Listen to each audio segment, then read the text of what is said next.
This is not the life that I signed up for. We got one shot at this.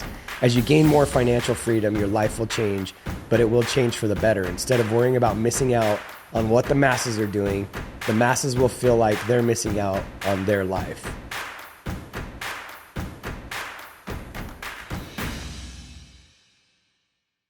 Thank you for joining me on the Investing for Freedom podcast. The more freedom you have, the less you're going to fit in, and that's a good thing.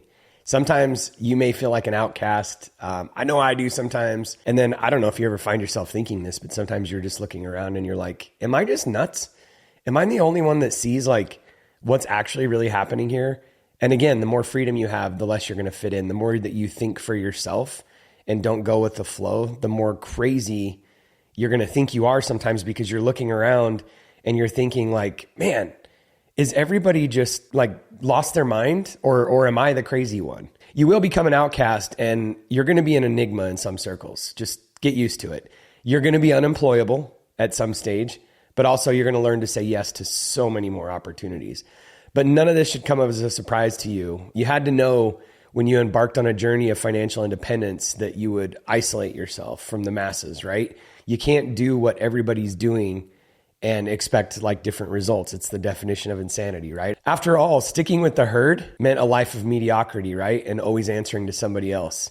If you're listening to this, you probably can't see yourself doing that for the rest of your life. Here's a glimpse of the financial consequences of following the masses and sticking with the herd. In other words, this is the price of conforming. You go to college, you get your degree, and then you work in a job where your salary is going to top out. You look above you and you just see what's up the ladder and you say to yourself, man, it's going to take me 20 years to get to where Jim's at, right? In this job where your salary is going to, like I said, top out, you get an advanced degree and you work in a profession that demands all your time. And really the only way to climb that ladder, like I said, you get to a point where somebody either has to die or retire or get that pink slip, in the next round of cuts or whatever at some point in time. And really, getting that MBA or that next set of letters behind your name is like the only way that you're going to get more money at the end of the day. You'll be highly compensated, but you'll only be paid as long as you can work. And you might make a lot of money, but also you got a lot of expenses and debt to pay on your house, cars, vacations, toys. And let's not even get like detoured right now on the tax consequences of being a high earning, professional with no investment outside of just your W-2 job. It's the worst place you can possibly be. But regardless, in either case, you're not going to have financial freedom. You'll always be trading time for money. Conforming with the masses as you work your life away towards retirement, you'll take one of three paths for planning for retirement. Number one, you won't do anything because you think Social Security will be enough. Number two, you'll take investing into your own hands. Or number three, you're going to entrust your money to someone else like a financial planner, investment advisor, or mutual fund for retirement. Obviously, path number one is the most foolish option for retirement, given that as of February 2023, $1,830.66 is the average monthly Social Security check. That translates to $21,967.92 a year. That's not very far from $14,580 a year, which is considered the poverty level for one person. Those taking path number two and taking their investments into their own hands to invest in the stock market face long odds of retiring comfortably. All the evidence supports the disappointing fact that regular investors as a whole underperform the market. As long as they try to beat the market, they underperform. And this was a quote by Todd Tresidder, founder of financialmentor.com. Those choosing path number three are also in for pain. Professionals like investment advisors and active fund managers, like the ones that manage the mutual funds in your 401k, could be better at their jobs, and their fees end up eating a lot of any returns that you did achieve. This is backed up by the S&P Dow Jones Indices data, which studies the performance of actively managed funds, also known as mutual funds. Last year, they found that after 10 years, 85% of the large cap funds underperformed the S&P 500, and after 15 years, nearly 92% trailed the index. Following the masses not only means being financially unprepared for retirement, but it also means a lifetime of financial stress. It also means hanging on to the word of financial talking heads, social media clowns, the news, geopolitical conflict, and everything else that could plunge the markets into disarray and tank your investments. It's one of the very reasons you sought to break away from the herd and the chains of mediocrity in the first place in search of financial independence, right?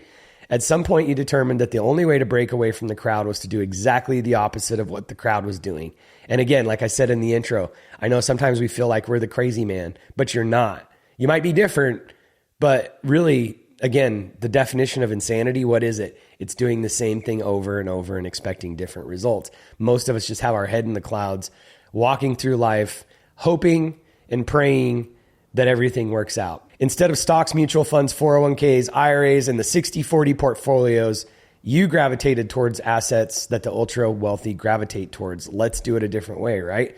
Alternative assets like private company investments, i.e. private equity or PE, and commercial real estate offered advantages traditional assets like stocks and bonds don't offer. Besides being illiquid and therefore insulated from broader market volatility, private equity and commercial real estate provide the ideal combination of benefits suitable for creating, growing, and sustaining wealth, namely cash flow, appreciation, non-correlation to Wall Street, being backed by a hard asset, tax benefits, and acting as an inflation hedge. So what's one of the surefire ways that you can assure yourself that you are not going to end up like one of the millions of Americans that do not have enough money for retirement?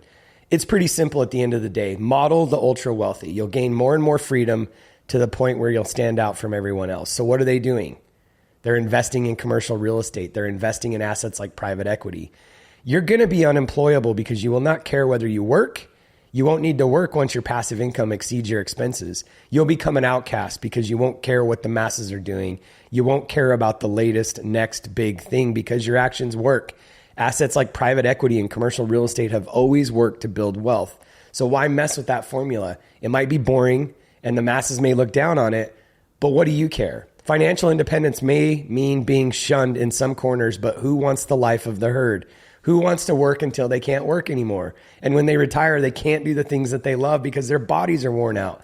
This is not the life that I signed up for. We got one shot at this. As you gain more financial freedom, your life will change, but it will change for the better. Instead of worrying about missing out on what the masses are doing, the masses will feel like they're missing out on their life. One free of worry, fixed budgets, and fixed schedules. So what's the best way to not end up like everybody else at the end of the day? No retirement, broke, busted, living a life of regret. Do something different. Don't follow the masses. Cheers to investing for freedom.